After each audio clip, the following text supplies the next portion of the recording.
ஹல்லேலூயா. கர்த்தர் நல்லவர். ஆமென்.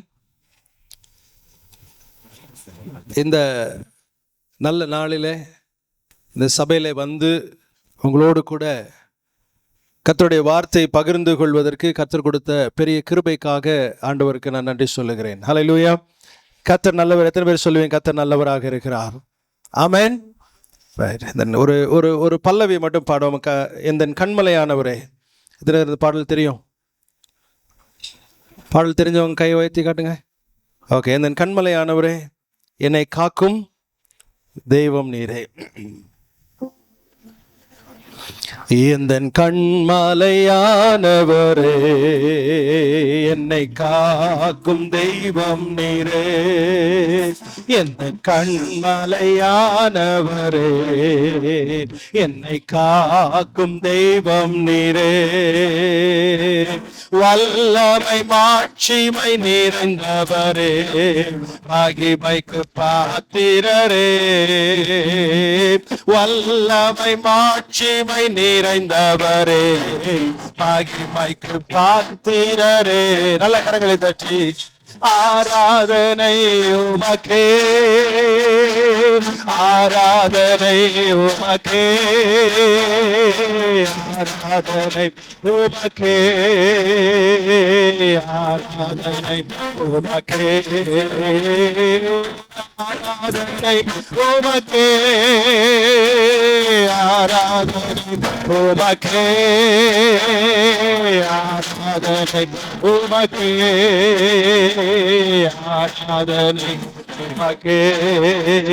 இந்த சிறகுகளின் நிழலில் என்றும் மகிழச் செய்தீர். சிறகுகளின் நிழலில் என்றும் மகிழச் செய்தீர். தூயவரே என் துணையாளரே, துதிக்கு பாத்திரரே. தூயவரே என் துணையாளரே, துதிக்கு பாத்திரரே. நல்ல கரங்களை தட்டி சத்தமாய் ஆராதனை உமக்கே, ஆராதனை உமக்கே, ஆராதனை உமக்கே, ஆராதனை உமக்கே, ஆராதனை உமக்கே, ஆராதனை உமக்கே, ஆராதனை உமக்கே, ஆராதனை உமக்கே. ஒரு முறை கூட ஆராதனை உமக்கே, ஆராதனை உமக்கே, ஆராதனை உமக்கே, ஆராதனை உமக்கே, ஆராதனை உமக்கே.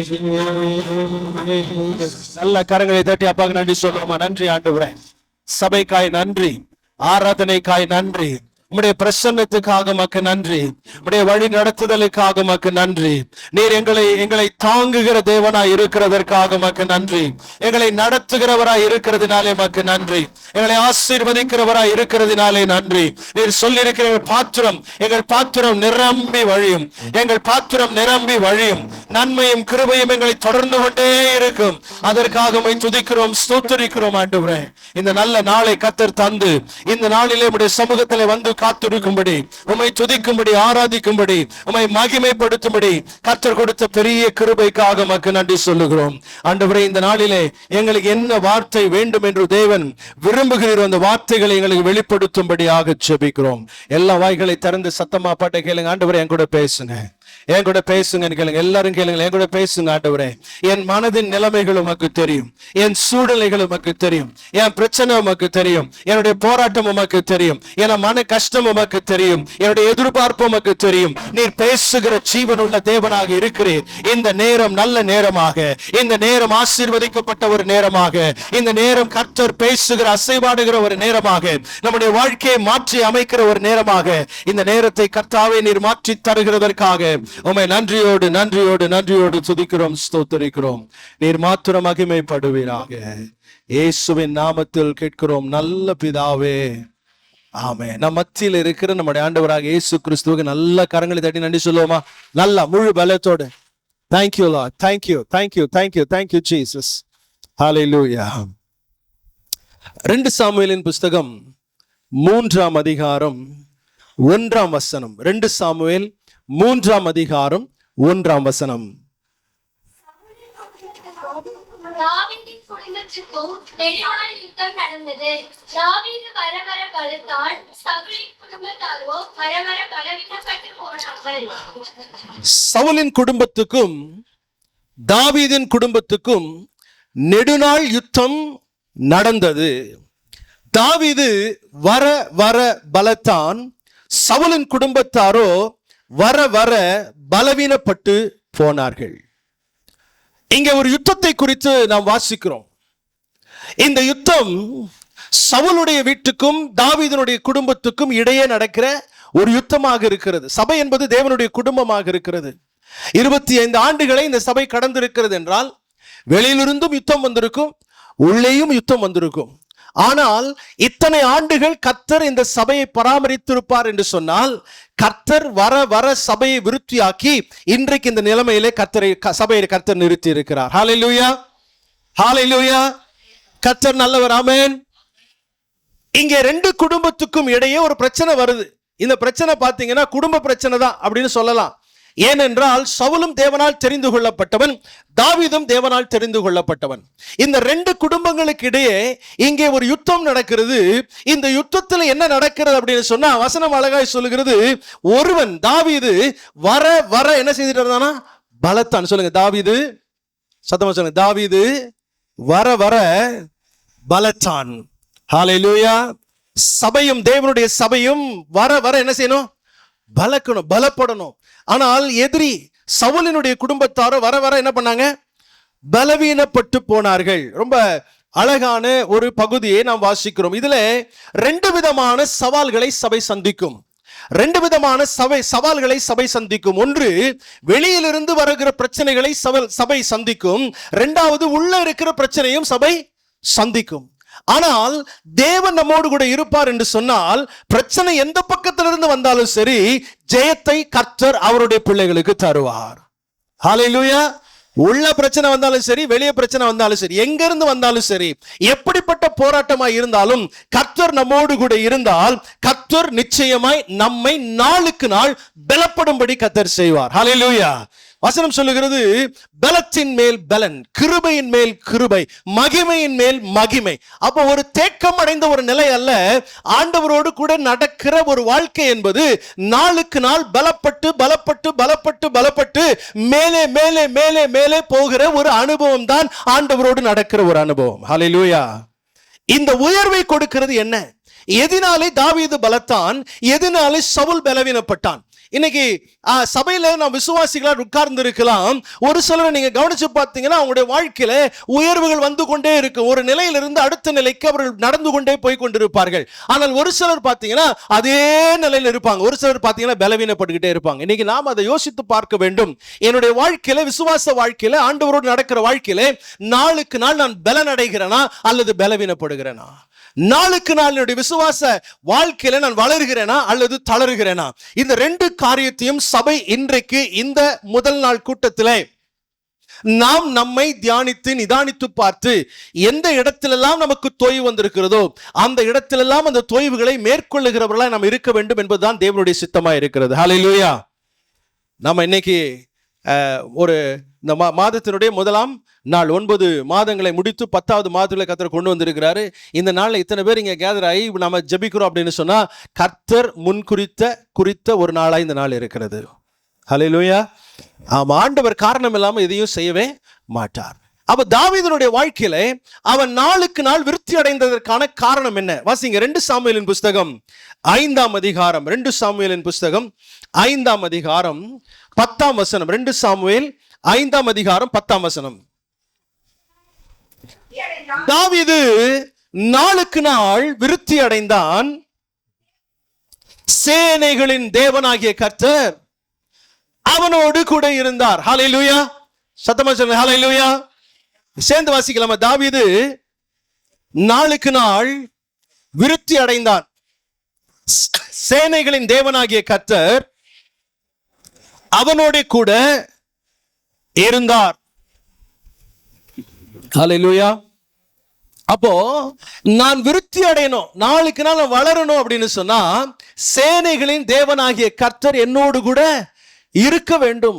இந்த சேனைகளின் தேவனாகிய கர்த்தர் என்னோடு கூட இருக்கிறார் அப்படின்னு சொன்னா என்னுடைய வாழ்க்கையில நாளுக்கு நாள் ஒரு பெருக்கம், ஒரு உயர்வு உண்டாகி கொண்டே இருக்கும். தாவீதை குறித்து அதான் வாசிக்கிறோம். சவுல் ஏன் நாளுக்கு நாள் மெலிவடைந்தான் அல்லது குறைவுபட்டான் என்று சொன்னால் சேனைகளின் கர்த்தர் அவனோடு இல்லை. ஆனால் தாவீதோடு சேனைகளின் கர்த்தர் இருந்ததினால் அவனை நாளுக்கு நாள் விருத்தி அடைந்தான். அவனுடைய வாழ்க்கை வித்தியாசமான வாழ்க்கையை போய்கொண்டே இருக்கிறது. ஹல்லேலூயா. ஆடுகளை மேய்த்துக் கொண்டிருந்தான். அரண்மனைக்கு கின்னாரம் வாசிக்க அழைக்கப்பட்டான். அதற்கு பிறகு கோலியாத்தை சந்தித்தான். அதுக்கு பிறகு சவுலோடு கூடவே அவன் பிரயாணிக்கிற ஒரு அனுபவம் அவனுக்கு இருந்தது. இறுதியிலே கர்த்தர் அவனை இஸ்ரவேலுக்கு ராஜாவாய் கர்த்தர் உயர்த்தினார். ஹல்லேலூயா. கடைசி கிரவுன், அத கிரீடம் என்ன அப்படின்னு சொன்னா தாவீது அவனுடைய வாழ்க்கையின் முடிவு இருந்துச்சு. எப்படி இருந்துச்சு தெரியுமா? ரொம்ப பீஸ்ஃபுல்லா இருந்துச்சு. ரொம்ப பீஸ்ஃபுல்லா இருந்துச்சு. இன்னைக்கு ஓடுற ஓட்டம் எல்லாம் நம்ம ஓடுறோம் பாருங்க, முடிவு எப்படி இருக்கிறதோ அதான் ரொம்ப முக்கியம். இன்னைக்கு ஓடுகிற ஓட்டங்கள் எல்லாம் வேற, முடிவு எப்படி இருக்கும் அதுதான் எல்லாவற்றையும் வெளிப்படுத்துகிறதாய் காணப்படுகிறது. தாவீதனுடைய வாழ்க்கையினுடைய முடிவு ரொம்ப பீஸ்ஃபுல்லா இருந்துச்சு. ரொம்ப பீஸ்ஃபுல். நிறைய பிரச்சனைகள் வாழ்க்கையில சந்தித்தான். ஆனா முடிவு ரொம்ப சுகமான சமாதானமான முடிவு. அவனுடைய கண்கள் பார்க்க அவனுடைய மகனாகிய சாலமோனை சிங்காசனத்தில் உட்கார வைத்து அவனுக்கு சொல்ல வேண்டிய ஆலோசனையெல்லாம் சொல்லி திருப்தியாக தாவீது தன்னுடைய கண்ணை மூடினான். ஹல்லேலூயா, ஹல்லேலூயா. ஆமா, ஆரம்பம் எப்படி இருந்தாலும் பரவாயில்ல, முடிவு சரியாக இருக்க வேண்டும். சபை இன்றைக்கு 25 ஆண்டுகளை கடந்து அது முன்னேறி சென்று கொண்டிருக்கிறது. இந்த சபை நாளுக்கு நாள் விருத்தி அடைய வேண்டும். சபை நாளுக்கு நாள் விருத்தி அடைய வேண்டும் என்றால் முதலாவது விசுவாசிகளாகிய நாம் ஒவ்வொரு நாளும் விருத்தி அடைந்து கொண்டே இருக்க வேண்டும். விருத்தி அடைவது என்று சொன்னால் வளருவது. விசுவாசத்திலே வளர வேண்டும், அன்பிலே வளர வேண்டும், கர்த்தரை அறிகிற அறிவிலே வளர வேண்டும். எல்லா எல்லைகளிலும் நம்முடைய வாழ்க்கையில அந்த முதிர்ச்சி, ஒரு வளர்ச்சி நம்முடைய வாழ்க்கையில காணப்படும் என்றால் கர்த்தர் பெரிய காரியங்களை செய்வார். திரும்ப 2 சாமுவேல் 5ஆம் அதிகாரம் 10ஆம் வசனத்தை வாசிக்கலாம். சத்தமா வாசிங்க பார்க்கலாம். தாவீது நாளுக்கு நாள் விருத்தி அடைந்தான். தாவீது என்ற இடத்துல உங்க பேரை போட்டு வாசிங்க பாப்போம். வாசிங்க, உங்க பேரை போட்டு வாசிங்க. பழைய உடன்படிக்கையின் மனுஷனாகிய தாவீதோட கூட சேனைகளின் கர்த்தர் இருந்தார் என்று சொன்னால் புதிய உடன்படிக்கையின் பிள்ளைகளாகிய உங்களோடும் என்னோடும் நிச்சயமாய் கர்த்தர் இருக்கிறார். இருப்பார் இல்ல, இருக்கிறார். கர்த்தர் என்னோடு கூட. அதுதான் டிஃபரன்ஸ், வேற ஒண்ணுமே கிடையாது. உங்களுக்கு மற்றவர்களுக்கு வித்தியாசம் என்ன? உங்களோடும் என்னோடும் கர்த்தர் இருக்கிறார். அதுதான் நம்மளுக்கு வித்தியாசத்தை, நம்முடைய விசேஷமானதே அதுதான். ஹல்லேலூயா. அவர் பேர் என்ன தெரியுமா? சேனைகளின் கர்த்தர். பேர் என்ன? அவர் பேர் என்னங்க? சேனைகளின் கர்த்தர். எப்படி அழகான ஒரு பாடல் இருக்குல்ல, உயரமும் உன்னதமான சிங்காசனத்திலே வீற்றிருக்கும் சேனைகளின் கர்த்தராகிய ராஜாவை என் கண்கள் காணும். அவர் சொல்றாரு, சேனைகளின் கர்த்தர் பரிசுத்தர், பரிசுத்தர், பரிசுத்தர். அந்த சேனைகளின் கர்த்தரை கொஞ்சம் அப்படியே உயர்த்தி, ஒரு நிமிஷம் கரங்களை அப்படியே உயர்த்தி, ஹல்லேலூயா, ஹல்லேலூயா, ஹல்லேலூயா. அவர் துதிகளின் மத்தியில் வாசம் பண்ணுகிற தேவனாக இருக்கிறார். அவர் சேனைகளின் கர்த்தராக இருக்கிறார். சொல்லுங்க, எவ்வளவு பெரிய தேவன் என் கூட இருக்கிறார், எவ்வளவு பெரிய தேவன் என்னோடு கூட இருக்கிறார். உங்க வாழ்க்கையில நீங்க சந்திக்கிற எந்த சவாலும் ஒண்ணுமே கிடையாது, எந்த பிரச்சனையும் ஒண்ணுமே கிடையாது. சேனைகளின் தேவனாகிய கர்த்தர் நம்மோடு கூட இருக்கிறார். அவர் என்னோடு கூட இருக்கிறார். இந்த சபையோடு கூட இருக்கிறார். இந்த சபைக்கு விரோதமாய் யுத்தம் செய்கிறவர்கள் யாராய் இருந்தாலும் அவர்கள் சபைக்கு விரோதமாய் அல்ல, சேனைகளின் தேவனாகிய கர்த்தருக்கு விரோதமாய் யுத்தம் செய்கிறார்கள். இந்த தேவனுக்கு விரோதமாய் யுத்தம் செய்து ஜெயித்ததாக சரித்திரமே கிடையாது, சரித்திரமே கிடையாது. கரங்களை நல்லா உயர்த்தி ஹல்லேலூயா.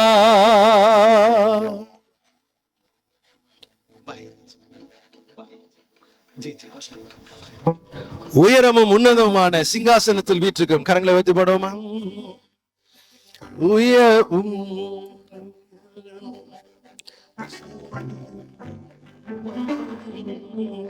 சேனைகளின் கர்த்தர் பரிசுத்தர். சத்தமா, சேனைகளின் கர்த்தர் பரிசுத்தர்,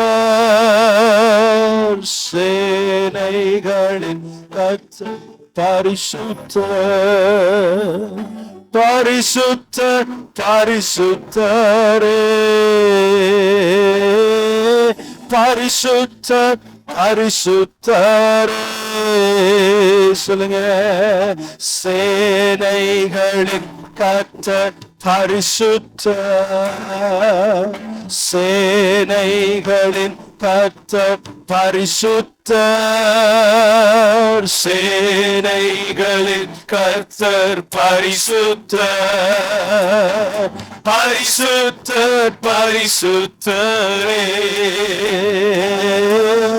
பரிசுத்தர் பரிசுத்தரே. ஒரு முறை பாடுபடுத்தி கர்த்தர் ஜெயத்தை கொடுக்கிறார்.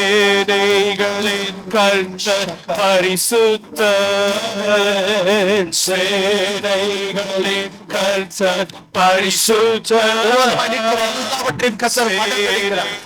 எல்லா விதமான எதிர்ப்புகளும், எல்லா விதமான எரிச்சல்கள், பொறாமைகள் எல்லாம்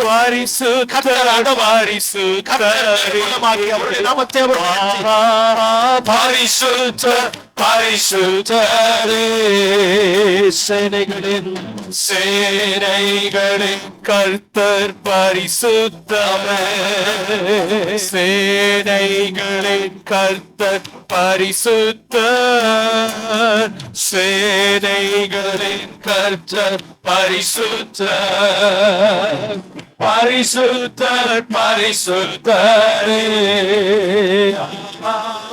பரிசுத்தர் பரிசுத்தர்.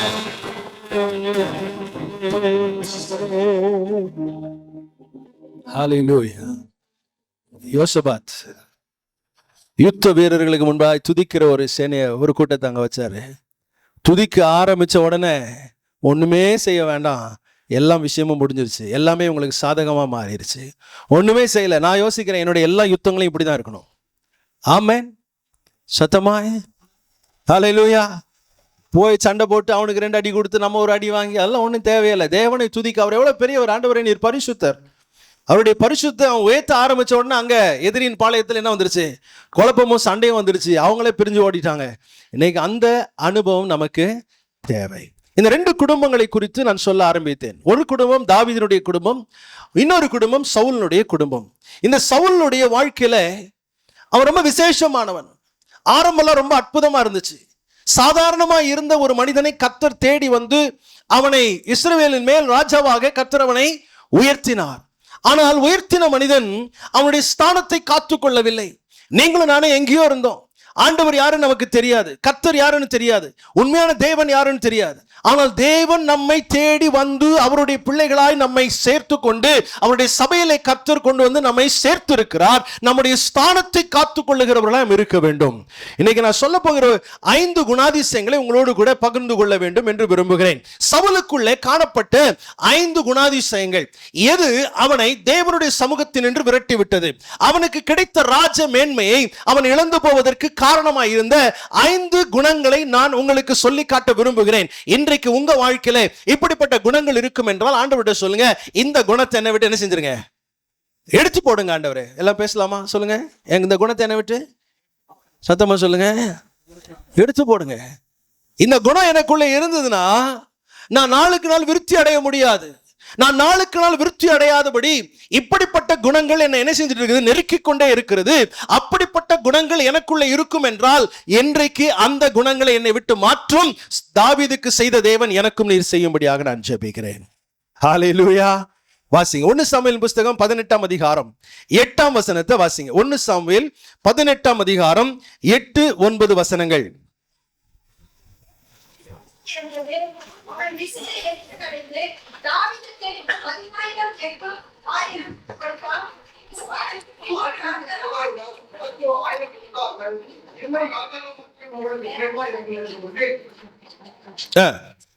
அந்நாள் முதற்கொண்டு சவுல் தாவீதை காய்மகாரமாய் பார்த்தார்.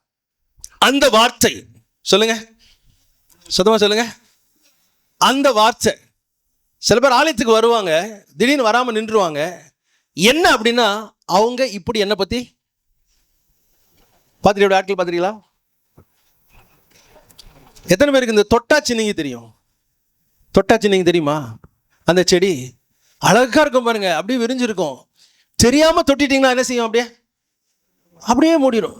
அது எப்போ திறக்கணும்னே நமக்கு தெரியாது. சில பேர் அப்படிதான், நீங்க ஒரு வார்த்தை சொல்லிடக்கூடாது, அப்படிப்பட்ட ஆட்களை பார்த்தீங்க அப்படின்னு சொன்னா பிரைஸ் தி லார்ட் அப்படின்னு நீங்க சொன்னீங்கன்னா அவங்க எல்லாரையும் விட்டுட்டு இவங்க ஏன் என்கிட்ட பிரைஸ் தி லார்ட் சொல்றாங்க அப்படின்னு யோசிப்பாங்க.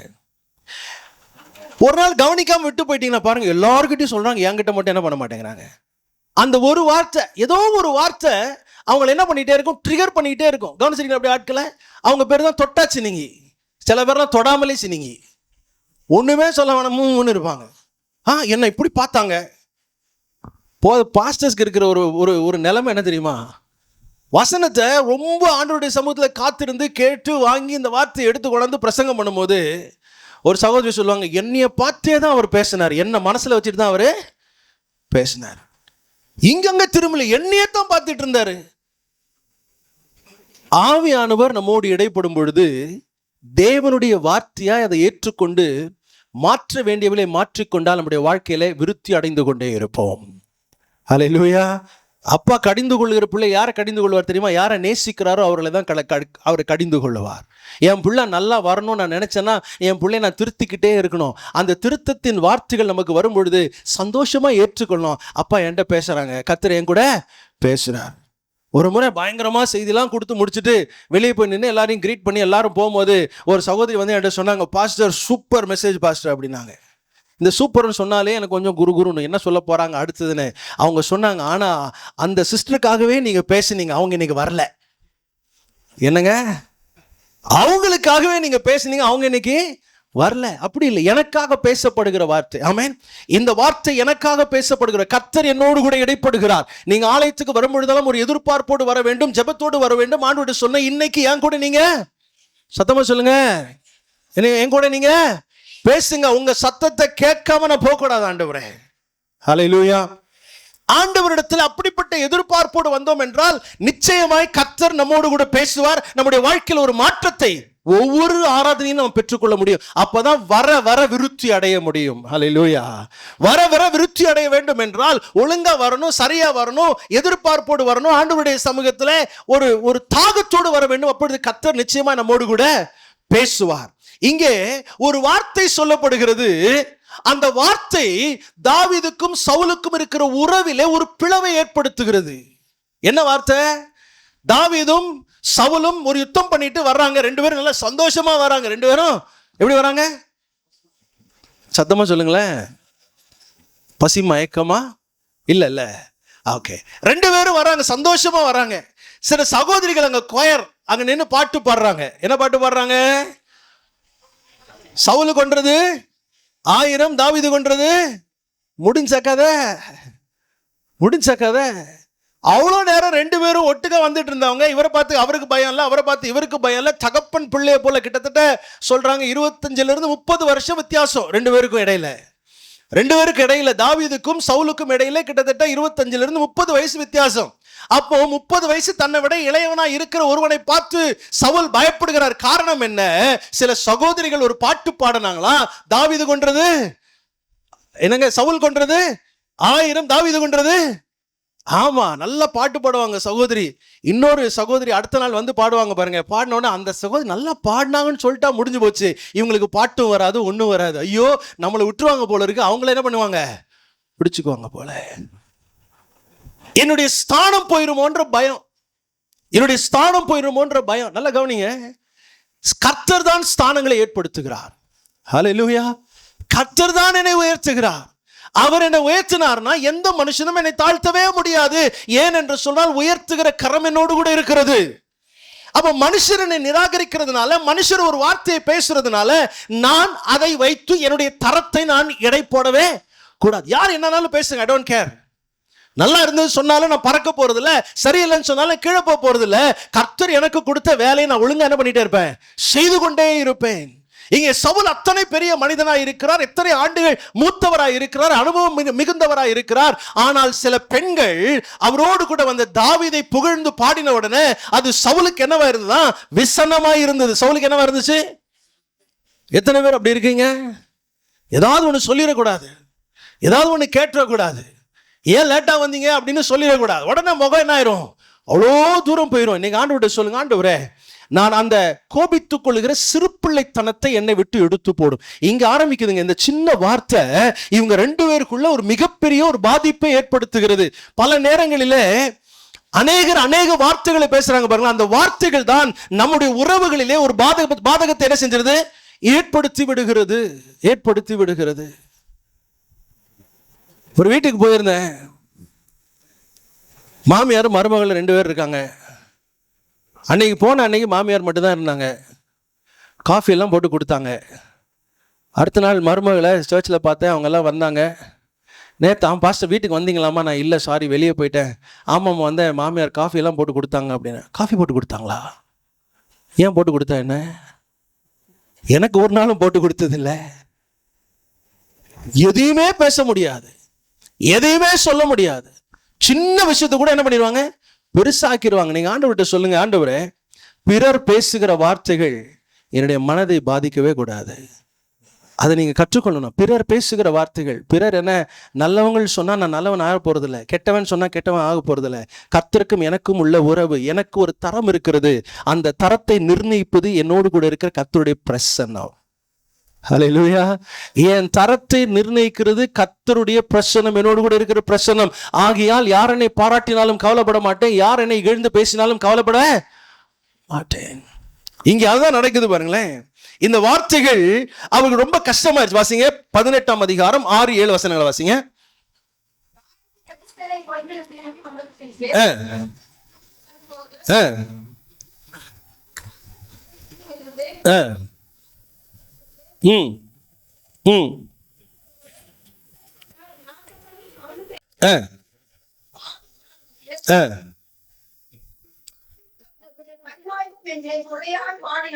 இங்கதான் விஷயம் இருக்குது.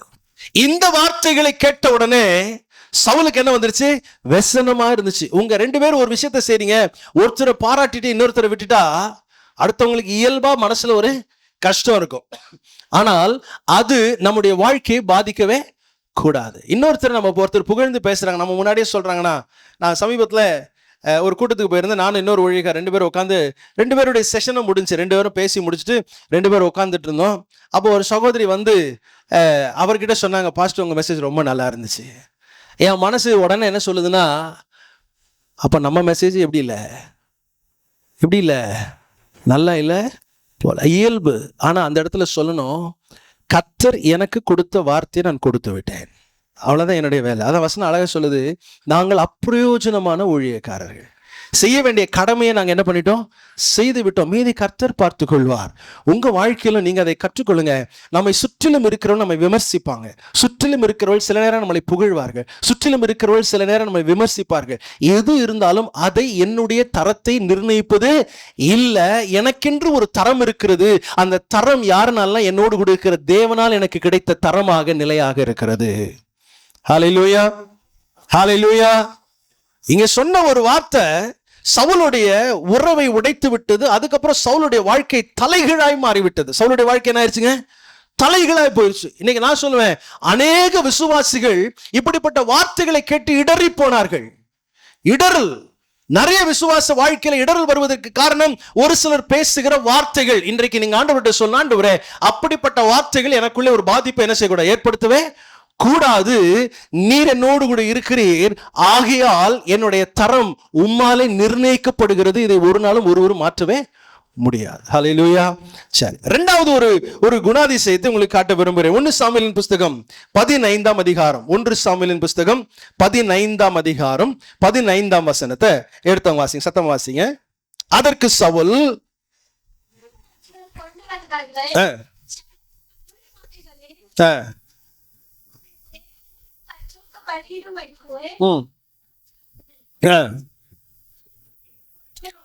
சரி, இதனுடைய பின்னணி நமக்கு தெரியும். தேவன் சவுலிடத்தில் ஒரு காரியத்தை சொல்றாரு, அமலேக்கியர் கூட்டத்தை முற்றிலுமாய் நீ அழித்து விட வேண்டும், அதை முற்றிலுமாய் நீ சங்காரப்படுத்த வேண்டும். சில நேரங்களிலே கர்த்தர் சொல்லுகிற கட்டளைகளை நம்மால் முழுமையாய் புரிந்து கொள்ள முடியாது. ஆனால் என்னால் புரியவில்லை என்றாலும், எனக்கு புரியவில்லை என்றாலும், அதை கீழ்ப்படிய நான் தீர்மானம் பண்ணும்பொழுதுதான் கர்த்தருடைய ஆசீர்வாதத்தை என்னால் பெற்றுக்கொள்ள முடியும். ஆமென்.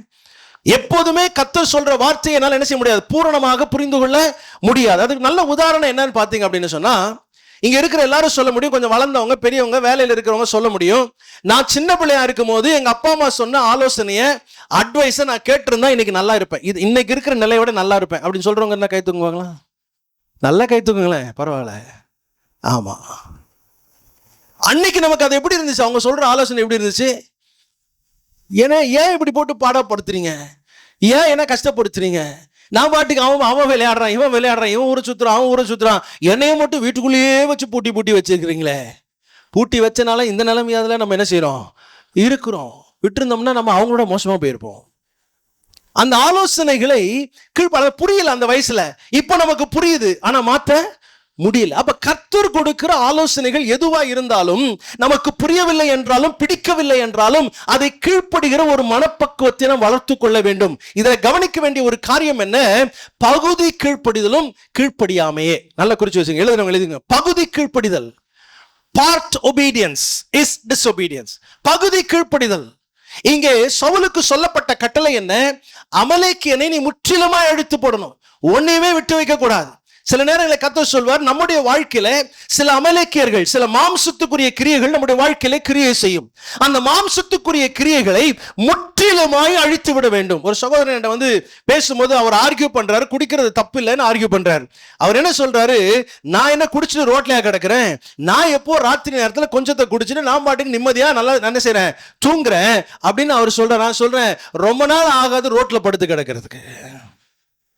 கொஞ்சம் சின்ன காரியம்தான், மாம்சத்துக்குரிய எல்லாவற்றையும் அழித்து போட வேண்டும். அங்க சொல்றாரு ஆண்டவர் தாவீது சவுலுகிட்ட சொன்ன காரியம், அமலேக்கியனை முற்றிலுமா அழித்து போடு. என்ன காரணம் தெரியுமா? 400 ஆண்டுகளுக்கு முன்பதாய், கர்த்தர் எந்த காரியத்தையும் கணக்கில் வச்சிருப்பார். 400 ஆண்டுகளுக்கு முன்பதாய் இஸ்ரவேல் ஜனங்கள் எகிப்திலிருந்து வரும்போது அவர்கள் பலவீனப்பட்டவர்களை அமலேக்கியன் காரணமே இல்லாம, எந்த ஒரு இன்ஸ்டிகேஷனே இல்லாம அவர்களை அழித்து கொன்று போட்டான். அதை கர்த்தர் கணக்கில் வைத்திருக்கிறார். என்ன தெரியுமா? செங்கடலை 2ஆ பிரிச்சு அவ்வளவு பெரிய ஒரு வல்லமையான கரத்தோடு தன்னுடைய ஜனங்களை வெளியே கொண்டு வந்தார். அதை பார்த்தும் கூட அமலேக்கின் துணிவாக அவருடைய பிள்ளைகளை தொட்டான். கர்த்தர் அதை மனதிலே வைத்துக் கொண்டிருந்தார். ஹல்லேலூயா. ஆகையால் தான் நீங்க சொல்றாரு, அமலேக்கை முற்றிலுமாய் நீ அழித்து போடு. கொஞ்சத்தை வச்சுக்கலாம், கொஞ்சம் இருக்கட்டும், சின்ன விஷயம் தானே, இந்த ஒரு நட்பு தானே, இந்த ஒரு ஃப்ரெண்ட்ஷிப் தானே, இந்த ஒரு பழக்கம் தானே, இது யாரையும் பாதிக்கல அப்படின்னு நீங்க நினைச்சீங்க அப்படின்னு சொன்னா ஒரு நாள் ஒரு பெரிய பாதிப்பு வரும். இன்னைக்கு தீர்மானம் பண்ணுங்க. நான் பேச உங்களுக்கு தெரியும் எதை பற்றி கர்த்தர் உங்களோடு கூட பேசுகிறார். சின்ன காரியம், நம்முடைய கண்களுக்கு அது ஒரு பெரிய விஷயமாக நமக்கு தெரியாது. எல்லாரும் செய்யறத நானும் செய்யறேன், நான் என்ன மாத்தி செய்யறேன் இல்ல. சில பேர் பாத்தீங்கன்னா சர்ச்ல இருக்கும்போது சர்ச்ல இருப்பாங்க, ஒரு திருவிழா அங்கேயும் போய் நிற்பாங்க. தங்களுடைய கால்கள், நான் சொல்றேன், உங்களை கர்த்தர் உலகத்திலிருந்து பிரித்து எடுத்திருக்கிறார். சொல்லுங்க, என்னை கர்த்தர் உலகத்தில் நின்று அவருக்கென்று என்னை பிரித்து எடுத்திருக்கிறார். ஹல்லேலூயா. பரிசுத்தம் என்றால் அதுதான், அழைக்கப்பட்டவர்கள், உலகத்திலிருந்து வெளியே அழைக்கப்பட்டவர்கள். இனி இது உலகத்தோடு கலக்கவே கூடாது. சின்ன காரியங்கள் தான் நம்முடைய வாழ்க்கையில பெரிய பாதிப்பை ஏற்படுத்தி விடும். நான் ரொம்ப கிச்சனுக்குள்ளவே ஒன்றும் செய்ய மாட்டேன். ஒரு நாள் ஆர்வ கோளாறுல ஒரு குழம்பு வைக்கலாம் அப்படின்னு சொல்லி, நம்ம யூடியூப்ல இருக்குதுல்ல நிறைய, அதை எடுத்து வச்சுட்டு நானும் ஒரு பாத்திரத்தை எடுத்து கொஞ்சம் தூரம் போனோடனே சகோதரி வீட்டுக்கு வந்துட்டாங்க. உள்ள கிச்சன்ல வந்து ஐயோ அப்படின்னா, என்னம்மா என்ன ஆச்சு அப்படின்னு. இது பால் பாத்திரம். என்ன பாத்திரம்? அதுலயே செய்யக்கூடாதா அப்படின்னு கேட்டேன். எனக்கு தெரியல. இதற்கென்று இதனுடைய நோக்கமே, இதுல வேற எதுவுமே வரக்கூடாது. பாலை மட்டும்தான் ஊத்தி கொதிக்க வைக்கிறதுக்கு ஒரு பாத்திரம். அதுல வேற ஏதாவது போட்டோம்னா மற்றது எல்லாமே என்ன ஆயிரும்? கெட்டு போயிரும். அப்போ கர்த்தருடைய வார்த்தைக்கு அப்படியே கீழ்ப்படியக்கூடிய, கொஞ்சம் கூட பிசகாமல் கீழ்ப்படியக்கூடிய ஆட்கள் இருப்பார்கள் என்றால் அவர்களை கொண்டு தான் கர்த்தர் நம்முடைய சித்தத்தை நிறைவேற்ற முடியும். ஹல்லேலூயா, ஹல்லேலூயா. ஆண்டவர் வெட்ட சொல்றாரா? அது எத்தனை வருஷம் உறவா இருந்தாலும் வெட்டி போடுங்க, தைரியமா வெட்டுங்க, கவலைப்படாதீங்க, கர்த்தர் பார்த்து கொள்வார். ஹல்லேலூயா. நிறைய வாலிப பிள்ளைகள், வாலிபர்கள் தவறி போவதற்கு காரணம் என்ன? ஒரே ஒரு கெட்ட உறவு. நிறைய ஃப்ரெண்ட்ஸ் எல்லாம் இருக்கும், ஒரே நண்பன் தான் இருப்பான், அவன் கெட்ட நண்பனா இருப்பான். அவனுடைய வாழ்க்கையை திசை மாறி போகக்கூடிய ஒரு பலன் அந்த உறவிலே இருக்கும். இன்னைக்கு ஆண்டவரே சொல்லுங்க, ஆண்டவரே நீங்க எதெல்லாம் வேணாம்னு சொல்றீங்களா, எல்லாத்தையும் என்ன செஞ்சிடறேன், விட்டுறேன், இன்னைக்கு அதை வெட்டி போடுகிறேன். சவுல் இங்கே தான் செய்ய வேண்டிய ஒரு காரியத்தை அவன் சரி செய்வதில் அவன் குறைவு வைத்து விட்டான். கர்த்தர் என்ன சொன்னார் தெரியுமா? இனி நீ ராஜாவாவே இருக்க முடியாதுன்ட்டாரு. சின்ன ஒரு ஒரு தப்புக்கு இவ்வளவு பெரிய பனிஷ்மெண்டா அப்படின்னு நம்ம யோசிக்கலாம். கர்த்தர் ரொம்ப வைராக்கியம் உள்ளவரா இருக்கிறார். அவர் சொல்றாரு, நீங்க என்னுடையவன். கர்த்தர் சொல்றாரு, நீ என்னுடையவன், நான் உன்னை யாருக்கும் பங்கு கொடுக்க மாட்டேன். யூ ஆர் மைன், நீ எனக்குரியவன். நீ எந்த காரியத்திலும் நீ பங்கு போடக்கூடாது. நீ உன்னை வந்து யாரும் பிரிக்க கூடாது. பாதி இங்க பாதி அங்க இருக்கவே கூடாது. ஹல்லேலூயா. சத்தமாய் ஹல்லேலூயா. ஆமா, ரொம்ப கவனமாக இருக்கணும் நம்முடைய வாழ்க்கையில. ஆண்டவரே சொல்லுங்க, என்னுடைய 100% உங்களுக்கு தான் ஆண்டவரே. சொல்லுங்க, என்னுடைய 100% உங்களுக்கு தான். ஆமா, ஒரு சிலருக்கு கண்ணு ஆலயத்துல வந்தா இங்க இருக்கும், அடுத்த கண்ணு சினிமால இருக்கும். பாத்துறீங்களா அப்படி ஆட்களை? பாத்துறீங்களா? சினிமா பார்க்குறவங்க இருந்தீங்கன்னா ஆண்டவர்கிட்ட சொல்லுங்க, ஆண்டவரே இந்த கண் இனி தீட்டுப்படாமல் நான் காத்துக்கொள்ளுகிறேன். இந்த கண் தீட்டுப்படாமல் நான் காத்துக்கொள்ளுகிறேன். நம்ம சாதாரணமாக சினிமா நம்ம பேசுகிறோம்.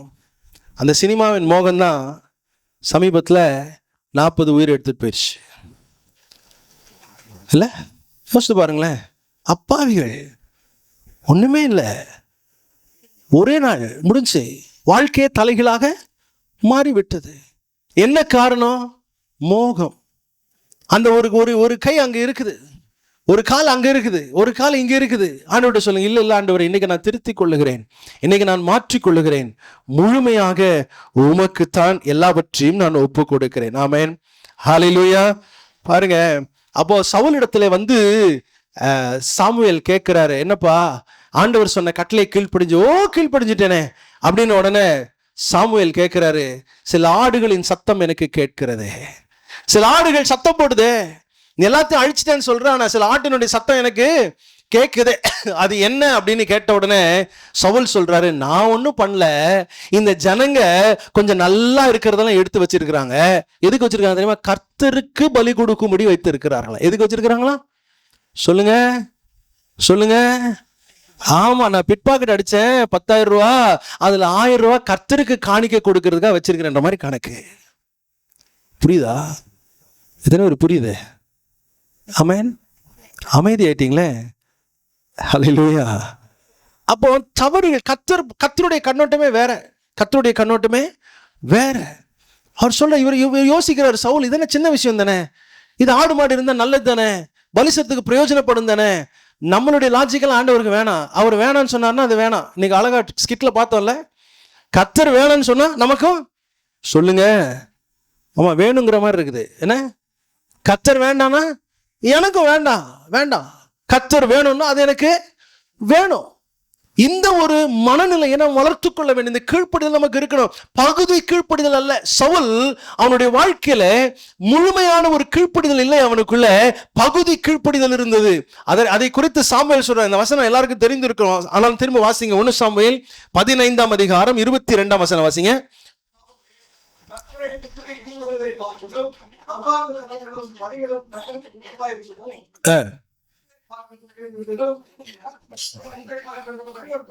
சரி, எனக்கு பின்னாடி சொல்லுங்க பார்க்கலாம் சேர்ந்து. பலியை பார்க்கிலும் கீழ்ப்படிதலும், ஆட்டுக்கடாக்களின் நிலத்தை பார்க்கிலும் செவி கொடுத்தலும் உத்தமம்.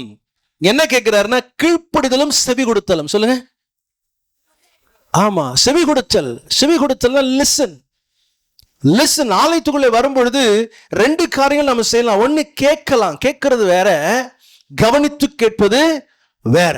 எப்பெல்லாம் ஆலயத்துக்கு நீங்க வர்றீங்களோ, உங்களுடைய பைபிள் எடுத்துட்டு வர்றீங்க, ரொம்ப சந்தோஷம். ஒரு சிலர் அதுவும் கொண்டு வர்றது இல்ல. பைபிள் கொண்டு வர்றவங்க தயவு செய்து ஒரு நோட்டு புத்தகத்தை எடுத்துட்டு வந்து எழுதிக்கோங்க, குறிப்பு எடுத்துக்கோங்க. ஒரு செய்தி உங்களுக்கு சொல்லப்படுகிறது என்று சொன்னால், அந்த செய்தியை குறிப்பெடுத்து நீங்கள் தியானிக்க வேண்டியவர்களா இருக்கிறீர்கள். அது உங்க மேல விழுந்த கடமை. ஊழியக்காரருடைய கடமை பிரசங்கம் பண்ணணும், தெளிவா புரியுற மாதிரி பேசணும். ஊழியக்காரருடைய வேலை முடிஞ்சிச்சு. அதை அப்படியே பெற்றுக்கொண்டு இது எனக்கான வார்த்தை என்று அதை குறித்து வைத்து அதை பின்பதாக போய் தியானம் பண்ணுகிறவர்கள் தான் அதனுடைய முழு பலத்தையும் பெற்றுக்கொள்ள முடியும். ஹல்லேலூயா, ஹல்லேலூயா. ஆமா, அதனால இந்த ஞாயிற்றுக்கிழமையில பாஸ்டர் நான் சொல்லிட்டு போறேன், வாசல்லே செக் பண்ணுங்க பாஸ்டர், கையில நோட் புக்கு இருக்குதா. ஆலயத்துக்கு வருமா, பள்ளிக்கூடத்துக்கு போற பிள்ளை, very good, praise the Lord brother. பள்ளிக்கூடத்துக்கு போற பிள்ளை நோட் புக் கொண்டு போகலன்னா என்னங்க ஆகும்? டீச்சர் அடிச்சு வெளியே அனுப்பிடுவாங்களா? பாஸ்டருக்கு அந்த வேலையை கொடுத்துடலாமா? எடுத்துட்டு வாங்க, பழகி கொள்ளுங்க. அதான் வார்த்தையை கனம் பண்ணணும். இங்க அதான் பிரச்சனை. சவுல் வார்த்தையை கனம் பண்ணல. சவுல் பாதி கேட்டா அவனுடைய இஷ்டத்துக்கு செஞ்சுட்டான். கொஞ்சம் கர்த்தர் சொன்னதை செஞ்சான். கர்த்தர் அவனுக்கு என்ன இஷ்டமோ அதை செய்தான். காரணம் என்ன? வார்த்தையை கவனிப்பாக அவன் ஏற்றுக்கொள்ளவில்லை. ஆண்டவருடைய கேளுங்க, ஆண்டவரே இன்றைக்கு பேச போகிற வார்த்தைகளை நான் உன்னிப்பாய் கவனித்து இது எனக்குரிய வார்த்தையை நான் எடுத்துக்கொண்டு என் வாழ்க்கையில மாற்ற வேண்டியவர்களை நான் மாற்றிக்கொண்டே இருப்பேன். குறிப்பெழுதினா தான் ஞாபகம் இருக்கும். இல்லை அப்படின்னு சொன்னா பாருங்க, முன்னாடி நான் எப்ப சொல்ல, முன்னாடி உட்கார்ந்து இருக்கிற விசுவாசிகள் பாக்கியவான்கள். சொல்லுங்க, என்னங்க பின்னாடி சத்தமே காணோம்?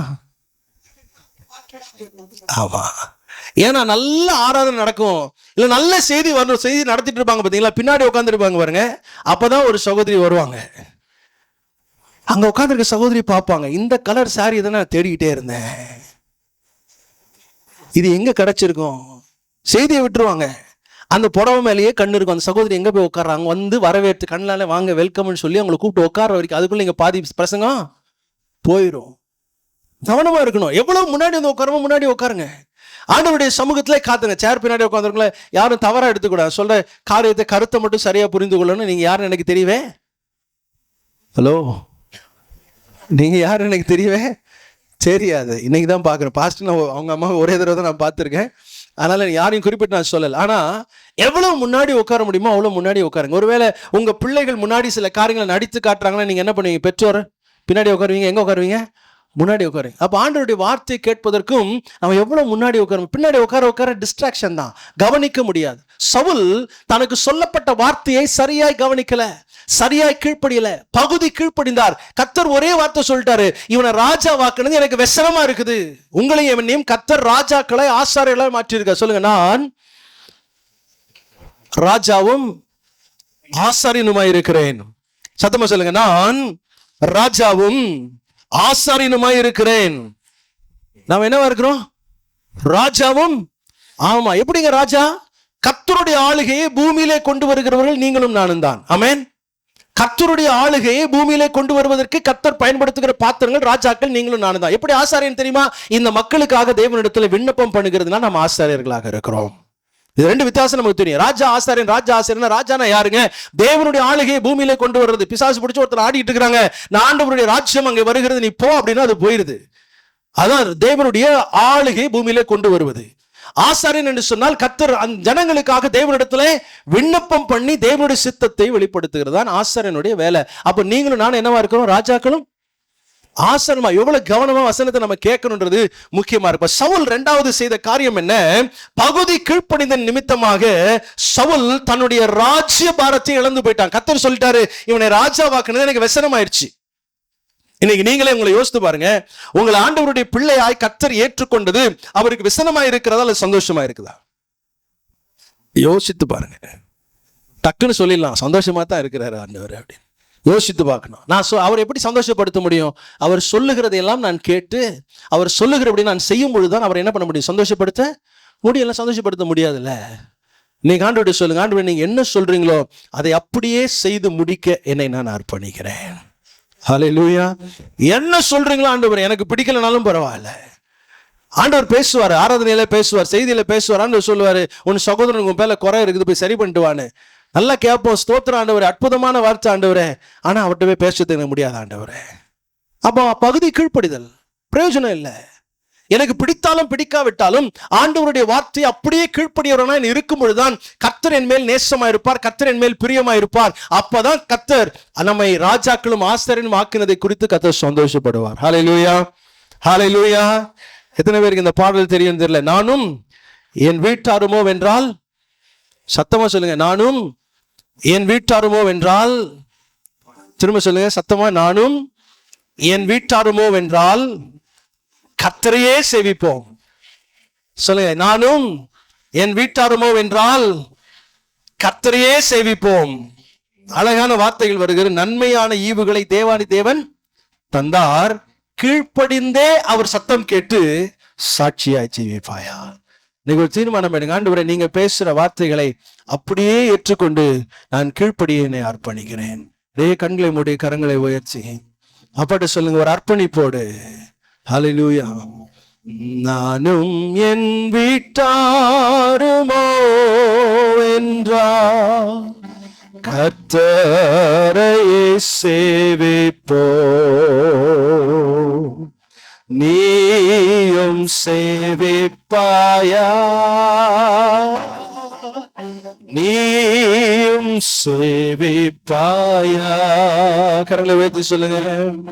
நானும் என் வீட்டாருமோ வென்றால் கர்த்தரையே சேவிப்போம், நீயும் சேவிப்பாயா, நீயும் சேவிப்பாயா. நன்மையான ஈவுகளை தேவாதி தேவன் தந்தார், நன்மையான ஈவுகளை தேவாதி தேவன் தந்தார். கீழ்ப்படிந்தே அவர் சத்தம் கேட்டு சாட்சியாய் ஜீவிப்பாயா, கீழ்ப்படிந்தே அவர் சத்தம் கேட்டு சாட்சியாய் ஜீவிப்பாயா. சொல்லுங்க. நானும் என் வீட்டாருமோ வென்றால் கர்த்தரையே சேவிப்போம், நீயும் சேவிப்பாயா, நீயும் சேவிப்பாயா. ஹல்லேலூயா, ஹல்லேலூயா. ரொம்ப சந்தோஷமா இருக்கு. பாட்டு பாடுற அழகா வாசிக்கிறாங்க, ரொம்ப அழகா வாசிக்கிறாங்க பாஸ்டர். Praise the Lord. அப்போ இங்க ஆண்டவருக்கு கீழ்ப்படிதல் என்பது பகுதி கீழ்ப்படிதல் அல்ல, முழுமையான கீழ்ப்படிதலை கர்த்தர் நம்முடைய வாழ்க்கையில் என்ன பண்றாரு, எதிர்பார்க்கிறார். இன்னொரு உதாரணத்தை நான் சொல்லிடுறேன். ஆதி சபையில அனனியா சப்பீராள் என்ற ஒரு குடும்பம் இருந்தது. அவர்கள் தங்களுக்கு இருந்த இடத்தை விற்று அதை ஆணைத்து கொடுக்க வேண்டும் என்று விரும்புகிறார்கள். அவங்கள்ட்ட யாரும் கேட்கல, யாரும் சொல்லவே இல்லை. அவங்களா தீர்மானம் பண்றாங்க. நிலத்தை வித்து பணம் கையில வந்த உடனே, பணத்தை பார்த்த உடனே மனசு மாறுது. முதல்ல என்ன சொன்னாங்க, எல்லாத்தையும் கொண்டு வந்து என்ன செய்ய போறேன், ஆலயத்துல கொடுத்துட போறேன். இவ பணத்தை பார்த்த உடனே அவங்களுக்கு ஆசை வருது. கொஞ்சத்தை மட்டும் எடுத்து அவங்களுக்காக என்ன பண்ணிட்டாங்க, வைத்து கொண்டு ஆலயத்துக்குள்ள மீதி பணத்தை கொண்டு வருகிறார்கள். கொண்டு வந்து காலடியில அவர்கள் வைக்கிறார்கள். கேட்கப்பட்ட கேள்வி, இவ்வளவுக்கு தான் நீங்க வித்தீங்களா? ஆமா, இவ்வளவுக்கு தான் வித்தோம். பொத்து விழுந்தாச்சு. ஏங்க, இடத்த வித்து காசை கொண்டு வந்து கொடுத்து செத்து போறதா? பரிதாபமா இருக்குல்ல. என்ன காரணம் தெரியுமா? பகுதி கீழ்ப்படிதல். என்னங்க? ஆமா, பகுதி கீழ்ப்படிதல் ரொம்ப ஆபத்தானது. ரெண்டு விஷயம். ஒண்ணு, கீழ்ப்படியா போறனா போ, அதுக்கான தண்டனையை வாங்கிக்கோ. ஒண்ணு, கீழ்ப்படிஞ்சா முழுசா என்ன பண்ணிடு, கீழ்ப்படியுது. இப்படி இல்லாம அப்படி இல்லாம நடுவில் நின்னாதான் ஆண்டவர் சொல்றாரு, நீ அனலும் இல்லாமல் குளிரும் இல்லாமல். அப்படின்னா என்ன அர்த்தம்? இங்க இருந்தா இங்க இருக்கிற மாதிரி இருப்பாங்க, அங்க போயிட்டு அங்க மாதிரி இருப்பாங்க. சில திருமணங்கள்லாம் போயிருக்கிறேன். அந்த ஆராதனை, திருமண ஆராதனை, மேரேஜ் நடக்கும்போது பிரமாதமா இருக்கும், பக்தி பரவசமா இருக்கும். ஐயோ, ஆண்டவருடைய பிரசனம் என்ன, பாட்டு என்ன, ஆராதனை என்ன. பாஸ்டர் கண்ணு மறைஞ்ச உடனே அந்த சினிமா பாட்டும் ஆடலும் கூத்தும் கேட்கும் போது வேதனையா இருக்கும், மனசு கஷ்டமா இருக்கும். இந்த இடத்துலயா போய் நம்ம வார்த்தையை சொன்னோம் அப்படின்னு. இது ரெண்டும் கலக்கவே கலக்கக்கூடாது. நல்லா ஞாபகம் வச்சுக்கோங்க. ஒன்று உலகம்னா உலகம் போயிடணும், அவ்வளோதான். இல்லை ஆண்டவர்னா ஆண்டவர் முழுமையாக ஆண்டவரிடத்துல வந்து விடப்படும். சவுலுடைய வாழ்க்கையில் அதான் பிரச்சனை. அவன் ஆண்டவர் சொன்ன வார்த்தைகளை கீழ்ப்படியதுல குறைவு வைத்து விட்டான். குறைவு வைக்கவே வைக்காதீங்க. ஆண்டவர்கிட்ட சொல்லுங்க, இன்னைக்கு சொல்லுங்க, ஆண்டவரே நீங்க என்ன சொன்னாலும் முழுமையாக நான் கீழ்ப்படுகிறேன். பிடித்தாலும் பிடிக்காவிட்டாலும் நீ சொல்லுகிறதை அப்படியே செய்ய நான் தீர்மானிக்கிறேன். ஹல்லேலூயா. சரி, முதலாவது குணாதிசயம் என்ன? சவுலுக்குள்ளே அவனுடைய வாழ்க்கையில குறைவு வந்ததற்கான காரணம், முதல் குணாதிசயம் என்ன?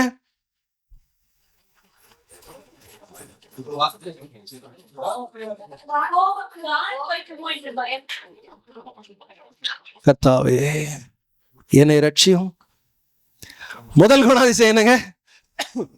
கோச்சு கொள்றது. மற்றவங்க சொல்ற வார்த்தைய மனசுக்குள்ள எடுத்துட்டு சங்கடப்பட்டுறது. அதான் அவனுடைய முதல் குறையாகிறது. இரண்டாவது என்ன அவனுடைய குணம்? பகுதி கீழ்ப்படிதல், பார்ஷியல் ஒபீடியன்ஸ். மூன்றாவது வாசிங்க, 1 சாமுவேல் புஸ்தகம் 18ஆம் அதிகாரம் 28, 29 வசனங்கள். 1 சாமுவேல் 18, 28, 29.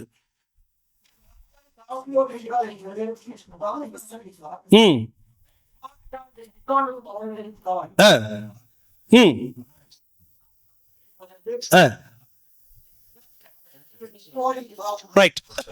இங்க ஒரு காரியத்தை பாருங்க, நல்ல கவனிங்களேன். கை வைத்து ஒரு ஆமென் சொல்லுங்க. நல்லா அவன் நேரம் நிமிர்ந்து உட்காருங்க பார்க்கலாம். ஹல்லேலூயா, பிரைஸ் தி லார்ட். இங்க என்ன வாசிக்கிறோம் அப்படின்னு பாத்தீங்க அப்படின்னா, ரொம்ப அழகா வசனம் ஆரம்பிக்கிறது. கர்த்தர் தாவீதோடு இருக்கிறார் என்று சவுல் கண்டறிந்து கொண்டான்.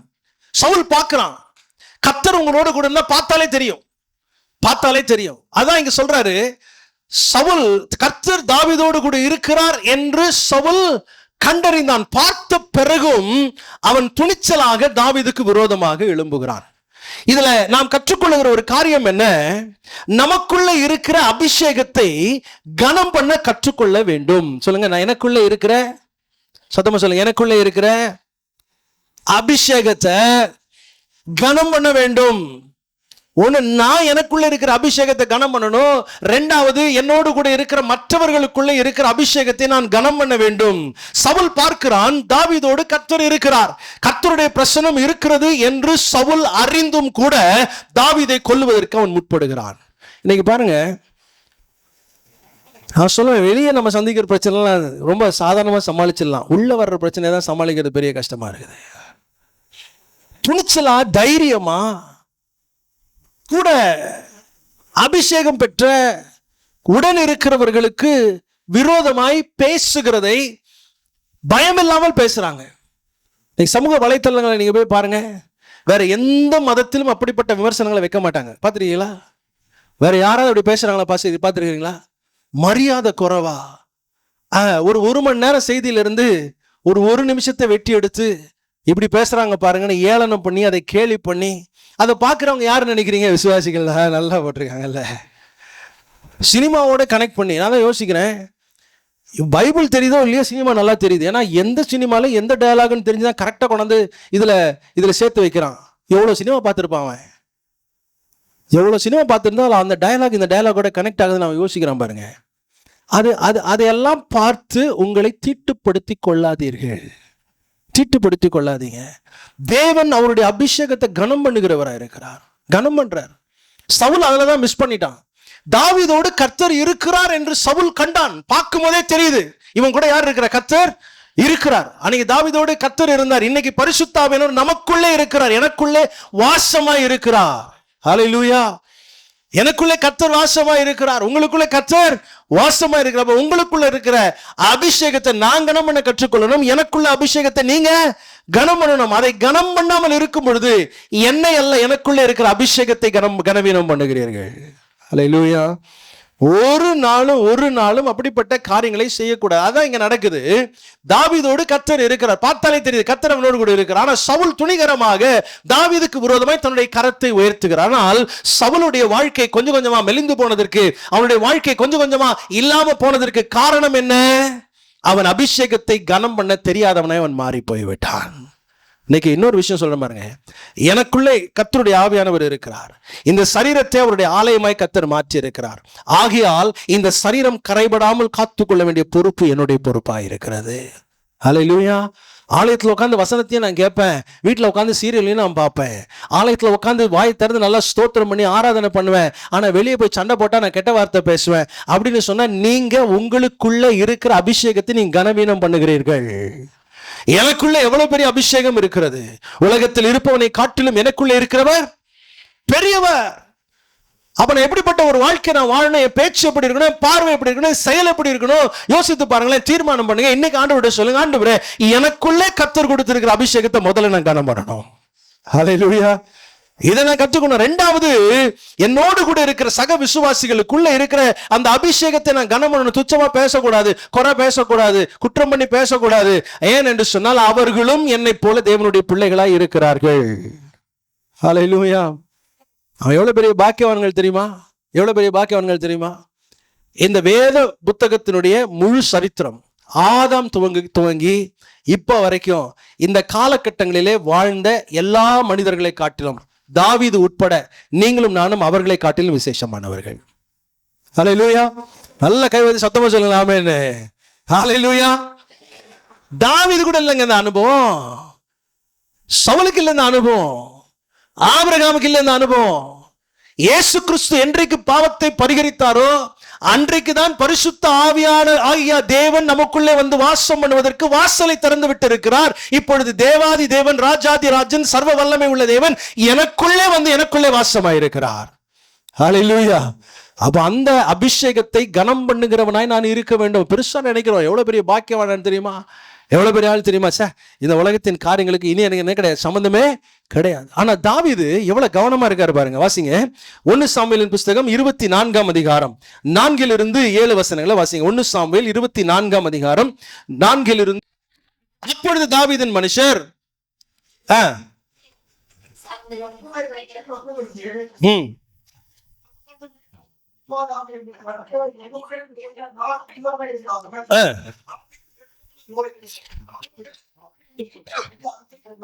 ரொம்ப முக்கியமான ஒரு சம்பவம் இது, நம்ம நல்லா தெரிந்த சம்பவம் தான், இருந்தாலும் உங்களை நினைப்பூட்ட விரும்புகிறேன். சவுல் தாவீதை வேட்டையாடி கொண்டிருக்கிறான். எப்படியாவது தாவீதை கொல்லணும். எங்க ஆரம்பிச்சது? அந்த சகோதரர்கள் பாட்டு பாடினாங்கல்ல, அன்னைக்கு ஆரம்பிச்ச பிரச்சனை தான். இப்ப அவனை கொல்ல வேண்டும் என்று இவனை பின்தொடர்ந்து வரும் பொழுது ஒரு நல்ல கொகைக்குள்ள வந்து மாற்றார். யாரு? சவுல். தாவீதும் அவனுடைய பராக்கிரமசாலிகளும் உள்ள இருக்கிறாங்க, ஒளிந்து கொண்டு இருக்கிறார்கள். அப்ப உள்ள வராரு சவுல். உள்ள வந்துட்டு அங்க இருக்கிற நேரத்துல தாவீது கூட இருக்கிறவன் சொல்றான், கர்த்தர் சொன்னார்ல, உன் சத்ரு உன் கையில ஒப்பு கொடுப்பேன். இதுதான் அந்த நாள். வசனத்தை குறிக்கோளிட்டு சொல்றான், வசனத்தை குறிக்கோளிட்டு சொல்றான். ஏன் தாவீதுக்கு ஒரு பெரிய பெயர் இருந்துச்சு தெரியுமா? என் இருதயத்துக்கு ஏற்றவன். அப்படின்னா எழுத்தின் பிரகாரமாய் அல்ல, இருதயத்தின் பிரகாரமாய் கர்த்தரை பின்பற்றினவன். ஹல்லேலூயா. எழுத்தின் பிரகாரமா கிடையாது. அவங்க சொல்றாங்க, எழுதி இருக்குது, சொல்லி இருக்குது, வாக்குத்தத்தம் கொடுத்தாருல ஆண்டவர், இந்த நாள் தான் அது. உன்னுடைய எதிரிய நீ வெற்றி போட, அவன் தானே உன்னை தேடிட்டே இருக்கிறான், அவன் தானே உன்னை ஏதாவது செய்யணும்னு நினைக்கிறான். வாய்ப்புகள் வரும் நம்முடைய வாழ்க்கையில. உங்களுக்கு விரோதமாய் பேசினவர்களை நாம யாரும் இன்னைக்கு கொலை செய்ய போறதில்லை, ஏன்னா காவல்துறை இருக்கிறது. கர்த்தருக்கு ஸ்தோத்திரம். இல்லைன்னா விட்டுருவோம்ல, இல்லையா? இப்படி பண்றாங்க, ஏதாவது நான் பண்ணிடுவேன். இல்லை, வார்த்தையினால கொல்லுவோம் பாருங்க. என்னை பத்தி இப்படி பேசிட்டாங்கல்ல, யார்கிட்ட பேசினா அவங்களுக்கு திரும்பி போகணும்னு எனக்கு தெரியும். செய்யவே செய்யாதீங்க, தீர்மானம் பண்ணுங்க. வாயை நான் மூடிக்க வேண்டவரே, அதை செய்ய மாட்டேன், அதை செய்ய மாட்டேன். அது தேவனுக்கு பிரியமில்லாத காரியம். அவர்களை குறித்து தவறாக நான் என்ன செய்ய மாட்டேன், பேச மாட்டேன். அவங்க பேசினா பேசிட்டு போட்டோம், அவங்களுக்கு ஆண்டவருக்கு உள்ள காரியம். தாவீதை வேட்டையாடி கொண்டிருக்கிற சவுல் அவனுடைய கையில வந்து சிக்குகிறான். சொல்லுவாங்க லட்டு மாதிரி அப்படின்னு, அது மாதிரி சரியா வந்து மாற்றான். தாவீது சொல்றாரு நோ. அவன் சொல்ற வார்த்தை பாருங்க, அதான் ரொம்ப அழகா இருக்கும். வாசிங்க 6ஆம் வசனம் வாசிங்க. 6.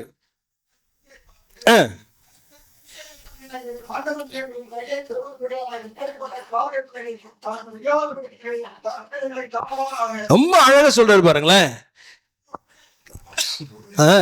அந்த அந்த அந்த ஒரு வசனத்துல கர்த்தர் ஆண்டவன்ற வார்த்தை, கர்த்தர் என்ற வார்த்தை எத்தனை முறை வருதுன்னு பாருங்களேன். 1 2 3 முறை வருதா? அவர் சொல்றார், கர்த்தர் அபிஷேகம் பண்ணினேன் ஆண்டவன் மேல். கர்த்தருடைய அபிஷேகம் யார் மேல இருக்குது? சவுல் மேல இருக்குது. நான் சவுலை கனம் பண்ணல, அவன் மேல இருக்கிற அபிஷேகத்தை நான் என்ன செய்யறேன்? கனம் பண்ண. I respect the anointing that is resting upon Saul. அதான் அங்க ரொம்ப முக்கியம். என் மேல இருக்கிற அபிஷேகத்தை கனம் பண்ண நான் கற்றுக்கொள்ள வேண்டும். You need to honor the anointing. ஆகையால் தான் தாவீது இங்க சொல்றாரு, கர்த்தர் அபிஷேகம் பண்ணினேன் ஆண்டவன் மேல் என் கை போடும்படியான இப்படிப்பட்ட காரியத்தை நான் செய்யாதபடிக்கு கர்த்தர் என்னை காப்பாராக. அவர் கர்த்தரால் அபிஷேகம் பண்ணப்பட்டவர் என்று சொல்லி தன் மனுஷரை சவுலின் மேல் எழும்ப ஒட்டாமல் இவ்வார்த்தைகளால் அவர்களை தடை பண்ணினான். சவுல் எழுந்திருந்து கெபியை விட்டு வழியே நடந்து போய்விட்டான். ஹல்லேலூயா. சரி, இப்ப 3 குணாதிசயங்களை சொன்னேன். தாவீது விருத்தி அடைந்ததற்கும் சவுல் நாளுக்கு நாள் குறைந்து போனதற்கும் உள்ள காரணங்களிலே முதல் காரணம் என்ன? முதல் காரணம், ஆமா, அவன்கிட்ட ஒரு வார்த்தை சொல்லிட்டா என்ன பண்ணிடுவாரு? அப்செட் ஆயிடுவார், கோவப்பட்டுருவார். ரெண்டாவது என்னங்க? ரெண்டாவது பகுதி கீழ்ப்படிதல். மூன்றாவது என்ன? அபிஷேகத்தை கனம் பண்ண தெரியாத ஒரு மனுஷனாக சவுல் இருந்தார். ஆனா கர்த்தர் பார்க்கிறாரு. சில நேரங்கள்ல சிலர் நமக்கு எதிராக எழும்பி வந்து அவங்க சக்சஸ் ஆகிற மாதிரியே தெரியும். நமக்கு தீமை செய்யறவங்க அவங்க வெற்றி பெற மாதிரியே நமக்கு தெரியும். ஆனால் நான் சொல்றேன், என் குணத்தை நான் யாருக்கும் மாத்திக்க போறதே கிடையாது. அவங்க எவ்வளவுதான் ஓங்குனாலும் கர்த்தர் என் கூட இருக்கிறாரு. ஒரு நாள் எனக்கு கர்த்தர் வெற்றியை கொடுப்பார். ஹல்லேலூயா. என் தலையை உயர்த்துற கர்த்தர், அவர் என் கூட இருக்கிறாரு. கர்த்தர் நம்முடைய படகுல இருக்கிற வரைக்கும் படகு கீழே போகாது. எத்தனை பேர் நம்புறீங்க? ஹல்லேலூயா. கர்த்தர் என் படகுல இருக்கிற வரைக்கும், கர்த்தர் சபையில இருக்கிற வரைக்கும் சபை கீழே போக முடியாது, போக முடியாது. ஒரு ரப்பர் பந்தை கொண்டு போய் எவ்வளவுதான் நீங்க ஆழத்துல கொண்டு போய் வச்சாலும் விட்ட மாத்திரத்துல மேல வந்துடும். அதான் கர்த்தருடைய பிரசன்னம் நம்மோடு கூட இருக்கும் பொழுது நாம் கவலைப்பட வேண்டிய அவசியமே கிடையாது. ஆண்டவர் சொல்ல, நீங்க சும்மா இருப்பீர்கள். என்ன பண்ணுவீங்க சொல்லுங்க? ஆமா, அதுதானே கஷ்டம், அதுதானே கஷ்டம். அந்த அக்கா என்னை பற்றி இப்படி சொல்லிட்டாங்க, அவங்க தெரிஞ்ச ரொம்ப க்ளோஸான ஒரு அக்கா எங்கள் வீட்டுக்கு வந்திருக்கிறாங்க, நான் என்ன பண்ண போகிறேன்? சும்மா லேசாக சொன்னால் புரிஞ்சுக்குவாங்க. நோ நோ நோ, நான் சும்மா இருப்பேன். சொல்லுங்கள், சத்தமாக சொல்லுங்களேன். ஆமாம், நான் சும்மா இருப்பேன். அதான் ரொம்ப கஷ்டம். சில நேரத்தில் நீங்கள் சும்மா இருப்பீர்கள், கர்த்தர் உங்களுக்காக யுத்தம் பண்ணுவார், அவர் செய்வார். என் பிள்ளை பாரு எவ்வளோதான் இன்ஸ்டிகேட் பண்ணாலும் அமைதியாக இருக்கான் பாரு. என் பிள்ளை பார்த்தியா, பெருமைப்படுவார், ஆண்டவர் சந்தோஷப்படுவார், அவர் இறங்கி வருவார். அவர் யெகோவா சபையோத் சேனைகளின் தேவனாகிய கர்த்தராக யுத்தங்களை செய்கிற தேவன் அவர். ஹல்லேலூயா. திரும்ப திரும்ப நான் சொல்றேன், அடிப்படாம ஜெயத்தை பெற்றுக்கொள்ள கற்றுக்கொள்ள வேண்டும். அதுக்கு ஒரே வழி என்ன தெரியுமா? கர்த்தரை முன்னாடி வச்சிடணும். தாவீது தான் பண்ண, கர்த்தரை எனக்கு முன்பதாக வைத்திருக்கிறேன், நான் அதிகமாய் அசைக்கப்படுவதே இல்லை, அவர் பார்த்துக்கிறாரு. ஹல்லேலூயா. என் மேல கல் வந்து விழுறதுக்கு முன்னாடி அவர் மேல விழும். என் மேல பேசப்பட்ட தீமையான வார்த்தைகள் என் காது கேட்கறதுக்கு முன்னாடி அவர் காதல கேட்டிருக்கும். எங்க அப்பா காதல அந்த வார்த்தை கேட்ட சும்மா இருக்க மாட்டார், சும்மா விட மாட்டார். ஆமென். ஹல்லேலூயா. ஆமா, இன்னைக்கு தீர்மானம் பண்ணுங்க, ஆண்டவரே நான் சும்மா இருப்பேன். ஆண்டவரே நிறைய பேசுறாங்க, எனக்கு தெரியும், நம்மளை பற்றி பேசுற வார்த்தை எப்படி நம்ம காதுக்கு வரும், அது எப்படியோ வந்து சேரும் போது உடனே என்ன செய்யக்கூடாது? ரியாக்ட் பண்ணக்கூடாது. சொல்ல, நான் சும்மா இருக்கிறேன், கர்த்தர் நீர் எனக்காக யுத்தம் பண்ணும். ஹல்லேலூயா. சரி, அடுத்த ஒரு குணாதிசயம் என்ன அப்படின்றத வாசிங்க. 1 சாமுவேல் புஸ்தகம் 24ஆம் அதிகாரம் 2ஆம் வசனம். 1 சாமுவேல் 24ஆம் அதிகாரம் 2ஆம் வசனம்.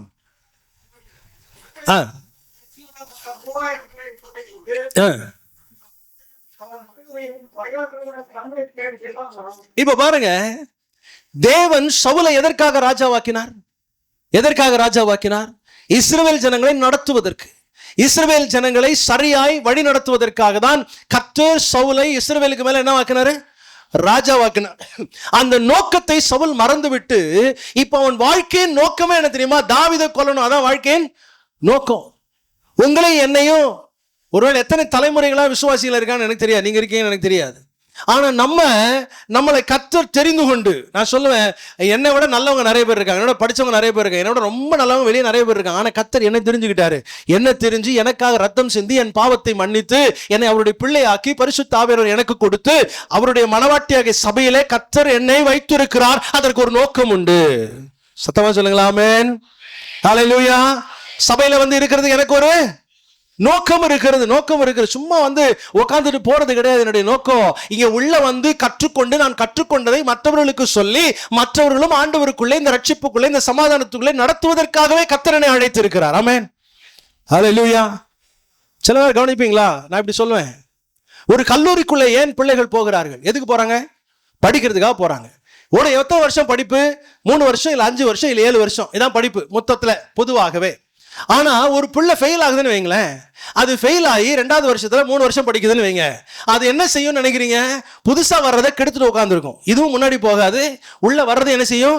கெடுக்கும். சபைக்குள்ளேயும் அதே மாதிரிதான். ஒரு விசுவாசியாக நீங்க உள்ள வர்றீங்க, முதலாவது வரும்போது ஒரு பார்வையாளர் தான் இருப்பீங்க. ஏன்னா எல்லாம் புதுசா இருக்கும், உங்களுக்கு ஒன்றும் தெரியாது. வசனத்தை கேட்கறீங்க, 1 வருஷம் கேட்கறீங்க, கற்றுக்கொள்றீங்க. 2வது வருஷம் கேட்கறீங்க, கற்றுக்கொள்கிறீங்க. 3வது வருஷம் கேட்கறீங்க, கற்றுக்கொள்கிறீங்க. 3 வருஷம் முடிஞ்சிருச்சுன்னா நீங்க போய் ஒரு ஆத்மாவையாவது ஆதாயம் பண்ணாமல் இருப்பீர்கள் என்றால் உங்களால் ஆண்டவருடைய ராஜ்யத்துக்கு ஒரு பிரயோஜனமோ? சத்தமா சொல்லுங்களேன். இல்லனே, இல்லவே இல்லை. அதான் விஷயம். சவுலை கர்த்தர் எதற்காக ஏற்படுத்தினார் என்பதை அவன் மறந்து போயிட்டான். ஆகையால் தான் அவனுடைய வாழ்க்கையில அவனால் தாவீது விருத்தி அடைந்தது போல விருத்தி அடைய முடியவில்லை. நான் சொல்றேன், விசுவாச பிள்ளைகளாகி நீங்களும் நானும் சபையில 3 வருஷம் இருந்துட்டீங்கன்னா அது முடிஞ்ச பிறகு ஒரு ஆத்துமாவையாவது ஆண்டவரிடத்துல, சபைக்குள்ள ஆள சேர்க்கிறதுக்காக இல்ல சொல்ல, உங்களுக்குள்ள பெற்ற சந்தோஷத்தை மற்றவர்களுக்கு சொல்லி அவர்களும் ரட்சிப்புக்குள்ளாக வருவதற்கு நீங்கள் தான், உங்களைத்தான் கர்த்தர் நம்பிக்கொண்டிருக்கிறார். ஹல்லேலூயா. ஹல்லேலூயா. சொல்லுங்க, கர்த்தர் என்னதான் நம்புறாரு? சத்தம் சொல்லுங்க, என்னதான் நம்புறாரு? என்னதான் நம்புறாரு? ஆமென். ஹல்லேலூயா. பயங்கர ஆச்சரியமா இருக்குங்க. நல்ல குடும்பத்துல பிறந்து வசனத்தெல்லாம் கற்றுக் கொடுத்து நல்லா வளர்ந்த பிள்ளைங்க திடீர்னு பாக்கெட்டில் ஒரு ஒரு ஒரு ஒரு ஒரு சத்தம் போடுற ஒரு கவரை வச்சுக்கிட்டு இருக்கான். யாருக்கும் தெரியாமல் எடுத்துக்கொண்டு போய் ஓரமாக நின்று வாயில் ஒதுக்குறான். எங்கே கற்றுக்கிட்டான் அவன்? எங்கே கற்றுக்கிட்டான்?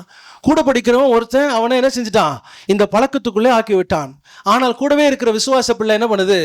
இதை சொல்ல மறுக்குது, சொல்ல தெரியல, எப்படி சொல்லணும்னு தெரியல. ஆத்தும பாரம் இல்லை. இன்னைக்கு ஆண்டவர்கிட்ட சொல்லுங்க, ஆண்டவரே என் கூட படிக்கிற ஒரு பிள்ளை கூட கெட்டு போயிடக்கூடாது. ஆமென். எங்க தெருவில் இருக்கிற ஒரு மனுஷன் கூட கெட்டு போயிடக்கூடாது. என்னுடைய வேலை ஸ்தலத்துல கூட இருக்கிற ஒருத்தர் கூட கர்த்தரை அறியாமல் போய்விடக்கூடாது. அந்த பொறுப்பு கர்த்தர் யார் கையில கொடுத்திருக்கிறாரு? சத்தமா சொல்லி, யார் கையில கொடுத்திருக்கிறாரு? என் கையில கொடுத்திருக்காரு. நோக்கத்தை மறந்து விடாதீர்கள். Don't forget the purpose. கர்த்தர் உங்களை உள்ள கொண்டு வந்ததுக்கு நோக்கத்தை மறந்து விடாதீர்கள். யூதாஸ் நோக்கத்தை மறந்து விட்டான். யூதாஸ் இயேசுவினுடைய சீஷன், 12 பேர்ல ஒருத்தன். 3 வருஷம் கூட இருந்தான். நான் சொல்ல பாருங்க, 3 வருஷம் முடிஞ்சிச்சு, கிராஜுவேஷன், வெளியே போகணும், வேலை செய்யணும். அதான் ஆண்டவர் செய்யறார். தெரிந்து கொள்ளுகிறார், அவர்களை போதிக்கிறார், அவர்களை உருவாக்குகிறார். உருவாக்கி எப்படி வான்னு கூப்பிட்டாரோ அப்படியே போன்னு அனுப்பிச்சு விட்டாரு. ஆமென். நீங்கள் பூமி எங்கும் போய், பூமி எங்கும் போய் உட்காந்து சர்ச்ல உட்கார்றது ரொம்ப சந்தோஷம் தான். ஆனா இதுவே அவ்வளவுதான் அப்படின்னு நீங்க நினைக்காதீங்க. உங்களை அனுப்புவதற்காகவே கர்த்தர் உங்களை அழைத்திருக்கிறார். ஹல்லேலூயா. பெருசா போய் சொல்ல தெரியல, பரவாயில்ல. உங்க வீட்டுல சின்ன ஒரு பிரேயர் ஆரம்பிங்க, நீங்க ஃபேமிலியை உட்காந்து ஜெபிக்க ஆரம்பிங்க. ஆண்டவர் ஆத்துமக்களை கொண்டு வருவார். வந்து கேட்பாங்க, அக்கா நானும் வரட்டுமாக்கா, எனக்காக ஜெபம் பண்ணுவீங்களாண்ணா? ஒரே ஜெபம் பண்ணுங்களேன், விசுவாசத்தோட ஜெபம் பண்ணுங்க. தம்பி நடிச்சா பாருங்க, அழகா, ரொம்ப நல்லா இருந்துச்சு. என் ஜெபத்தை கர்த்தர் கேட்டாரா? அடிச்சு விடுறது கிடைச்சா இல்ல, அப்படிதானே? என் ஜெபத்தை கர்த்தர் கேட்டாரா? உன் ஜெபத்தை தான் கேட்டாரு, உனக்காக நீ ஜெபம் பண்ணலையே. இன்னைக்கு ஆண்டவரிடத்துல சொல்லுங்க, ஆலயத்துக்கு கொண்டு வந்த நோக்கத்தை நிறைவேற்றுவதற்கு என்னை அர்ப்பணிக்கிறேன். ஹல்லேலூயா. உள்ள கொண்டு வந்து கர்த்தர் ஒரு நோக்கத்தை வச்சிருக்கிற, அந்த நோக்கம் நிறைவேறணும். அப்பதான் நம்ம உள்ள வந்ததற்கு அர்த்தம் இருக்கிறது. ஊழியம் செய்யாதவங்க எப்பவுமே நான் சொல்லுவேன், ஊழியம் செய்யாத எந்த ஒரு நபர் சபையில இருந்தாலும் அவர்கள் அரசியல் செய்வார்கள்.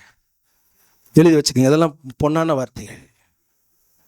ஊழியம் செய்யாத எந்த ஒரு நபர் சபையில இருந்தாலும் அவர்கள் அரசியல் செய்வார்கள். அப்படின்னா ஒரு இடத்துல உட்காந்து பழகிடுவாங்க பாருங்க, அந்த இடத்துல வேற யாரும் உட்காந்து அப்படின்னு நின்று பார்ப்பாங்க. என் இடத்துல அவரு உட்காந்துட்டாரு. நல்ல பேட் வாசிக்கிற ஒருத்தர் வரும்போது அவர் அங்கே விடும்போது இவருடைய வருவா பாப்பா, இவனும் போக மாட்டாரு, சரியா வாசிக்கவும் மாட்டாரு, வேற ஒருத்தருக்கு இடமும் கொடுக்க மாட்டாரு. ரொம்ப ஆபத்து, ரொம்ப ஆபத்து. நோக்கத்தை நிறைவேற்றுகிறவர்களா இருக்க வேணும். என்னை கர்த்தர் தெரிஞ்சு கொண்டார், ஆலயத்தை கொண்டு வந்திருக்கார், ரட்சிப்பை கொடுத்திருக்கிறாரு. எல்லாத்துக்கும் மேல அவருடைய பிள்ளைன்ற ஸ்தானத்தை கொடுத்து எதுக்கு தெரியுமா? இன்னும் அநேகரை ஆண்டவருடைய அன்புக்குள்ளே கொண்டு வருவதற்காக. எவ்வளவுதான் ஊழியக்காரர் செய்ய முடியும், எவ்வளவுதான் பாஸ்டர் செய்ய முடியும், எவ்வளவுதான் மூப்பர்கள் செய்ய முடியும். ஒவ்வொருத்தரும் நீங்க எழும்புவீங்க அப்படின்னு சொன்னா பெரிய காரியங்களை கர்த்தர் செய்ய முடியும். ஹல்லேலூயா, ஹல்லேலூயா. ஒரு பயங்கரமான ஒரு குஷ்டரோகி, அவனுக்கு அந்த வேலைக்கார பிள்ளையால ஒன்றும் செய்ய முடியாது. ஆனால் ஒன்றும் செய்ய முடியும் அவளால. எங்க போனா சுகமாகணும்னு சொல்ல தெரியும். அவ வாயை திறந்து சொன்னா, இவன் எங்க இருந்து எங்க போறான் பாருங்க, ஒரு ராஜ்யத்திலிருந்து இன்னொரு ராஜ்யத்துக்கு போறான். என்ன காரணம் நினைக்கிறீங்க? இந்த குட்டி பிள்ளை, வேலைக்கார பிள்ளை, அடிமை பிள்ளையா இருந்தா கூட அவ வாழ்க்கை அப்படி இருந்தது. ஹல்லேலூயா. இன்னைக்கு நம்ம ஏன் சொல்ல மாட்டேங்கிறோம்? வாழ்க்கை அப்படி இல்லை சொல்றது யோசிக்கிறோம். நான் சொன்னா ஏத்துக்குவாங்களா? சொல்லுங்க, அதுவே உங்களுக்கு ஒரு வேலையாக இருக்கும். இதை குறித்து வச்சுக்கோங்க. ஆண்டவர்கிட்ட சொல்லுங்க, ஆண்டவரே என்னை பிரயோஜனப்படுத்துங்க, என்னை எதுக்காக ஆலயத்து கொண்டு வந்தீங்களோ அந்த நோக்கம் நிறைவேற வேண்டும். ஹல்லேலூயா. அந்த நோக்கம் நிறைவேறணும். ஒரு வீட்டுக்கு நான் போயிருக்கும் போது ஒரு ஏதோ ஒன்று பெரிய கவர் போட்டு வச்சுருந்தாங்க. என்ன அப்படின்னு கேட்டேன். அவங்க சொன்னாங்க ட்ரெட்மில் அப்படின்னாங்க. என்ன மில்லு சொல்லுங்க? எதுக்கு ட்ரெட்மில்லு? நடந்து வெயிட்டை குறைக்கிறதுக்கு. நான் கேட்டேன், எவ்வளோ ஆயிராச்சு? 35,000 ஆச்சு பாஸ்டர் அப்படின்னாங்க.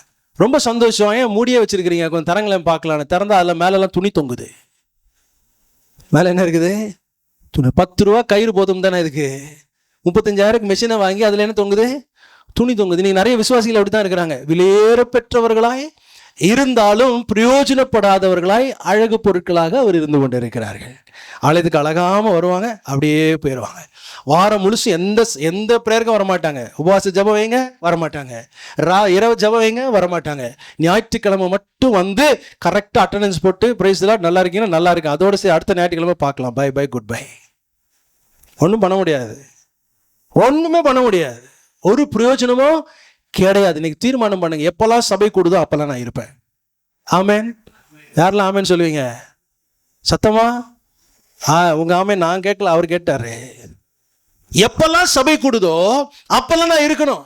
அது உபவாச ஜபமா இருந்தாலும் சரி, அதிகாலை ஜபமா இருந்தாலும் சரி, கிராம ஊழியமா இருந்தாலும் சரி, கைப்பிரதி கொடுக்கறதா இருந்தாலும் சரி, வீடு சந்திப்பதா இருந்தாலும் எதுவா இருந்தாலும் நாங்க இருக்கணும் ஆண்டவர், அந்த இடத்துல நான் கண்டிப்பா இருக்கணும்னு தீர்மானம் பண்ணுங்க. அந்த கமிட்மெண்ட் குள்ள வாங்க, அப்பதான் நீங்க பிரயோஜனப்பட முடியும். ஆமென். சரி, அப்போ 4வது காரியம் என்ன? சவுல் தன்னுடைய நோக்கத்தை என்ன பண்ணிவிட்டான்? மறந்து போய்விட்டான். தங்களுடைய நோக்கத்தை மறந்து போய்விட்டான். கடைசியான ஒரு குணாதிசயத்தை நான் உங்களுக்கு சொல்ல விரும்புகிறேன். 1 சாமுவேல் புஸ்தகம் 16ஆம் அதிகாரம் 14ஆம் வசனம். 1 சாமுவேல் 16:14 வசனம்.